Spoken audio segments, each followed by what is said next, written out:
Hi, my name is Matty and I'm going to be talking to you about arts in the primary school and some practical applications that can be utilised by teachers to engage, inspire and enrich a student's learning.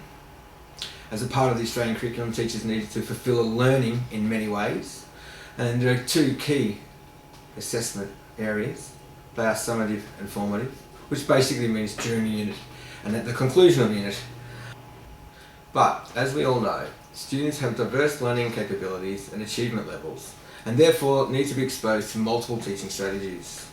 Some students may find tangible, hands-on problem-solving methods to understand things, for example, like fractions, with blocks or Play-Doh by themselves, the best way to learn. While others may find it easy to sing along with a class to understand something like number patterns or ordering with an inclusive group dynamic. Both these examples involve artistic recognition and artistic understandings and involve cross-curriculum strategies with literature, numeracy, visual art and musical attachment theories. It is very complex, and achievement levels can be influenced by many factors, from cultural differences in the appreciation of art or social implications of a student's life outside school. What is their home life like?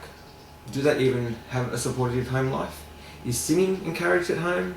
Do they have access to resources outside the school environment which would help them progress? Furthermore, to these two examples of cross-curriculum teaching with arts in mind, there is a new emerging art that has teachers now swimming in a world with digital natives. These students that we teach today have not lived without access to ICT. They live in a world with the ability to discover new ideas and stories with the World Wide Web, DVDs, mobile devices and more. It's evident every day.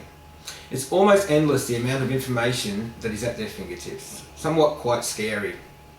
But still, ICT can be utilised to teach creatively and teach for creativity, both by students and teachers.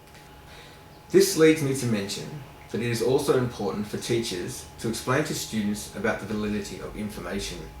Is it fact or is it opinion?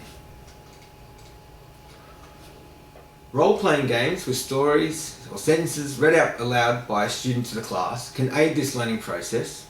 Students can then get a vote on the statement made by the student as to whether it is fact or opinion. This dramatic and inclusive teaching strategy is an effective way of teaching humanities and social sciences. An example could be used for, say, foundational year 1, where the statement would be, beaches are the best place for summer holidays. Fact or opinion? Now, of course, we all know it's fact. Joking aside, but it is a good example of art influencing social understandings and a strong example of inquiry and learning too. Above all though, the classroom should be a fun, safe, inviting place for students to engage in new ideas. They should be able to enjoy the ability to make mistakes. Scaffolding the premise that making mistakes is okay is important. As a teacher, including yourself in these experiences is easy with a simple statement like, it's okay to make mistakes because that's how we learn. Even I make mistakes and that's how I learned. I will wrap up with a quick reference to the popular STEM versus STEAM ideology. To me, this seems a little backward in thinking, as nothing can be taught without arts. We needed to understand topography, symbolism, the phonetics of speech first and foremost to ever move forward with our learning as a human being. So the concept that we need to introduce arts to teaching other disciplines is somewhat redundant. For the world we live in today is immersed in arts at every corner we turn.